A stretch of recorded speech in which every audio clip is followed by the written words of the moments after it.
Good morning. Happy Friday. I'm excited. I'm just excited for this weekend. I have a friend coming over this afternoon to visit for a few minutes. I have a new desk I'm gonna go pick up. It's not new, but I bought a desk off Facebook and I'm gonna go get it tomorrow, and so I'm just excited. And my house is clean. It's a good day. All right, March 26th. That's right, Sarah. Friday. I need a shirt that says Friday so I can wear it other days of the week, because that's what I would do. All right, king defeated west of Jordan. Kings defeated west of the Jordan. Joshua 12:7 through 24. The following is a list of the kings that Joshua and the Israelite armies defeated on the west side of the Jordan, from Baal Gad in the valley of Lebanon to Mount Halak, which leads up to Seir. Joshua gave this land to the tribes of Israel as their possession, including the hill country, the western foothills, the Jordan Valley, the mountain slopes, the Judean wilderness, and the Negev. The people who lived in this region were the Hittites, the Amorites, the Canaanites, the Perizzites, the Hivites, and the Jebusites. These are the kings Israel defeated: the king of Jericho, the king of Ai near Bethel, the king of Jerusalem, the king of Hebron, the king of Jarmuth, the king of Lachish, the king of Eglon, the king of Gezer, the king of Debir, the king of Geder, the king of Hormah, the king of Arad, the king of Libnah, the king of Adullam, the king of Medekah, the king of Bethel, the king of Tappuah, the king of Hepher, the king of Aphek, the king of Lasharon, the king of Madon, the king of Hazor, the king of Shimron Meron, the king of Asgaph, the king of Tanakh, the king of Megiddo, the king of Kadesh, the king of Jokneam in Carmel, the king of Dor in the town of Naphoth Dor, the king of Goyim in Gilgal, the king of Tirzah. In all, 31 kings were defeated. The land yet to be conquered, Joshua 13:1 through 7. When Joshua was an old man, the Lord said to him, "You are growing old, and much land remains to be conquered.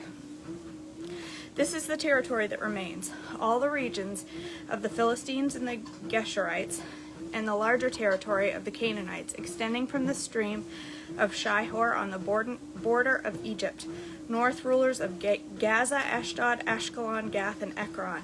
The land of the Avites in the south also remains to be conquered.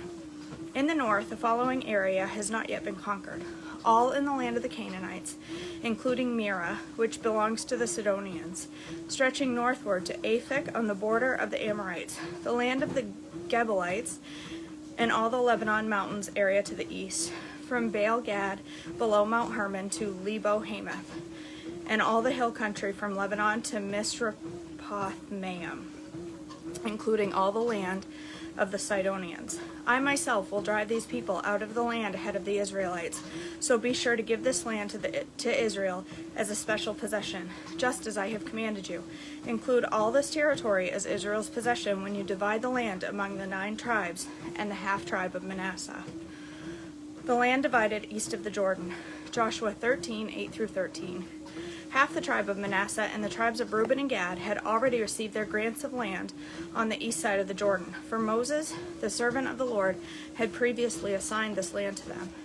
Their territory extended from Aroer on the edge of the Arnon Gorge, including the town in the middle of the gorge, to the plain of Medeba, as far as Dibon. It also included all the towns of King Sihon of the Amorites, who had reigned in Heshbon, and extended as far as the borders of Ammon. It included Gilead, the territory of the kingdoms of Geshur and Makkah, all of Mount Hermon, all of Bashan as far as Salecah, and all of the territory of King Og of Bashan, who had reigned in Ashtaroth and Edrei.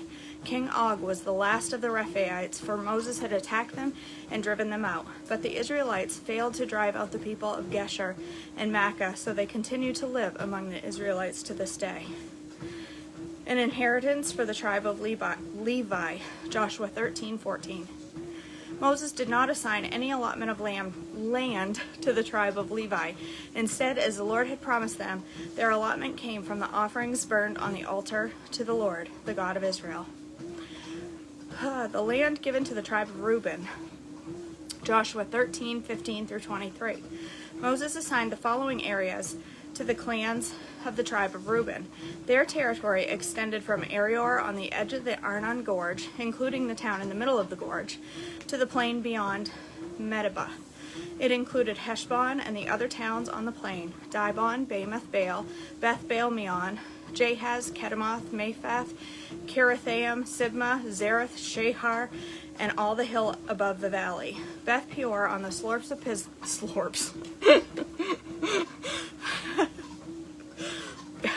Beth Peor on the slopes of Pisgah, and Beth Jethamoth. Slorps, that's a new word.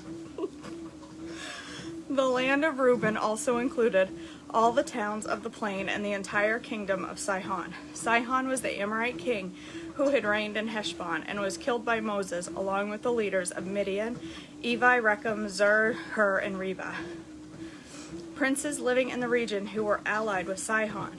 The Israelites had also killed Balaam, son of Beor, who used magic to tell the future. The Jordan River marked the western boundary for the tribe of Reuben.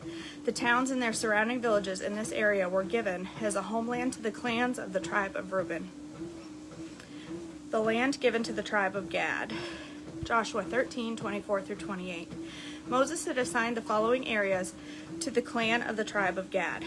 Their territory included Jazer, all the towns of Gilead, and half of the land of Ammon, as far as the town of Aroer, just west of Rabbah.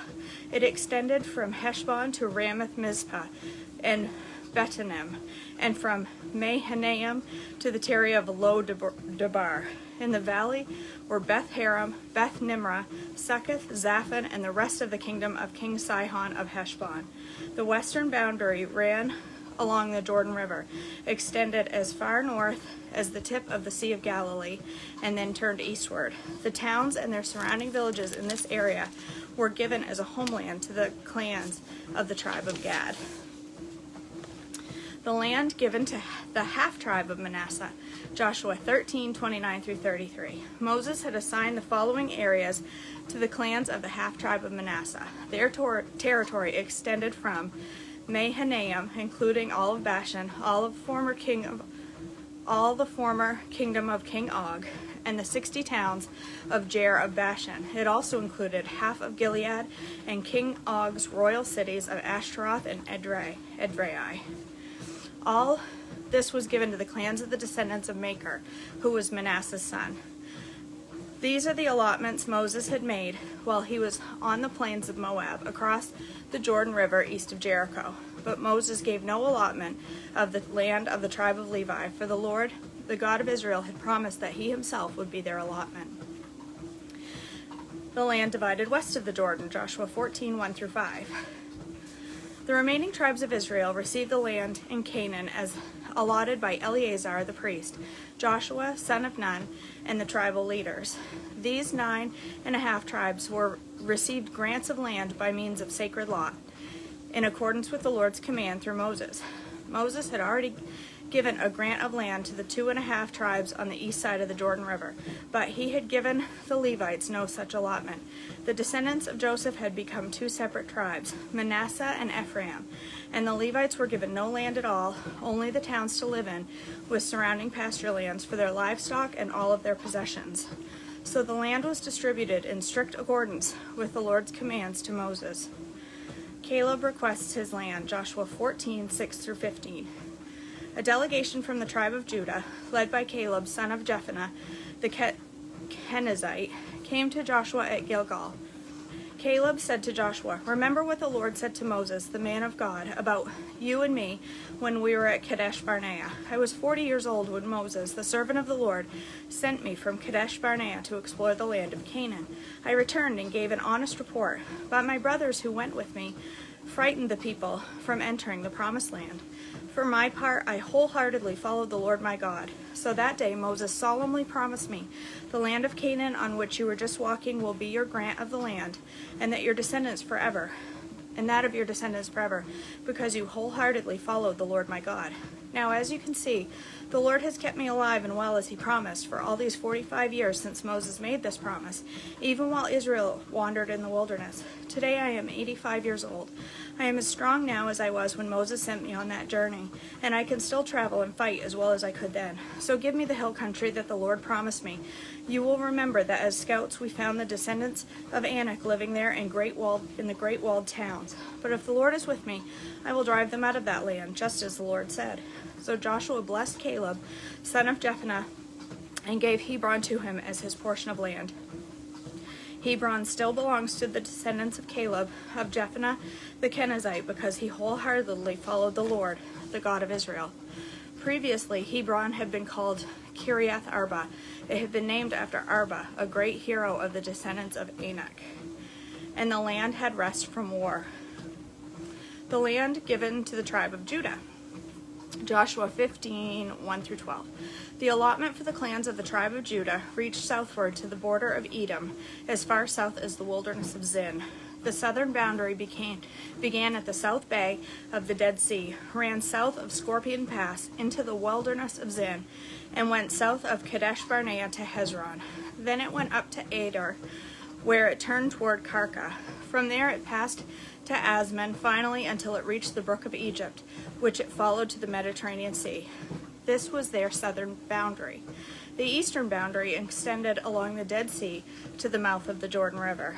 The northern boundary began at the bay where the Jordan River empties into the Dead Sea, went up from there to Beth Hogla, then proceeded north of Beth Araba to the stone of Bohan. Bohan was Reuben's son.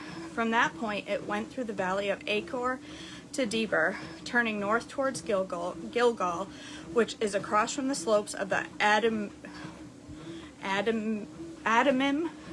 on the south side of the valley. From there the boundary extended to the springs at En Shemeth on to En Rogel. The boundary then passed through the valley of Ben Hinnom along the southern slope of the Jebusites, where the city of Israel is located. Then it went west to the top of the mountain, above the valley of Hinnom, and on to the northern end of the valley of Rephaim. From there the boundary extended from the top of the mountain to the springs of the water at Nephtoah, and from there the towns of Mount Ephron. Then it turned toward Bela, that is Kiriath Jearim. The boundary circled west of Bela to Mount Seir, passed along the town of Kesalon, and on the northern slope of Mount Jearim, and went down to Beth Shemesh, and on to Timnah. The boundary then proceeded to the slope hill of the north of Ekron, where it turned towards Shikkeron and Mount Bela. It passed Jabneel and ended at the Mediterranean Sea. The western boundary was the shoreline of the Mediterranean Sea. These are the boundaries of the clans of the tribe of Judah. The land given to Caleb, Joshua 15, 13-19. The Lord commanded Joshua to assign some of Judah's territory to Caleb's son Jephunneh. So Caleb was given the town of Kiriath Arba, that is Hebron, which has also been named after Anak's ancestors. Caleb drove out the three groups of Anakites, the descendants of Sheshai, Ahiman, and Talmai, the sons of Anak. From there he went to fight against the people living in the town of Debir, formerly called Kiriath Sefer. Caleb called, "I will give my daughter Aksa in marriage to the one who attacks and captures Kiriath Sefer." Othniel, the son of Caleb's brother Kenaz, was the one who conquered it, so Aksa became Othniel's wife. When Aksa married Othniel, she urged him to ask her father for a field. As she got down off her donkey, Caleb asked her, "What's the matter?" She said, "Give me another gift. You have already given me land in the Negev. Now please give me springs of water too." So Caleb gave her the upper and lower springs. Oh man, you think the names of the sons are hard. Tomorrow I have to read through the towns of Judah inherited, and it's name after name after name after name. My word. If nothing, I'm learning how to read, right? Not very well. All right. that's it. Done for another day. I'm gonna go upstairs. I'm gonna make another shake today because I found a shake that I have to have, like, right now. It's pineapple upside down cake shake, and I'm having that for breakfast. Fingers crossed it comes out amazing. So, all right, you guys, that's it for today. I love you all. Thank you for joining me for Treadmill Devotions. I pray that it was a blessing to you. I pray that you can be a blessing to somebody else today. And yeah, that's it. I'll see you tomorrow morning, on Saturday morning, bright and early. Well, I say that, but I may sleep in a little bit. But not as long as last week. It won't be 11 when I wake up like last week. All right, you guys, I love you all. Have a blessed Friday. And yeah, that's it. Talk to you soon.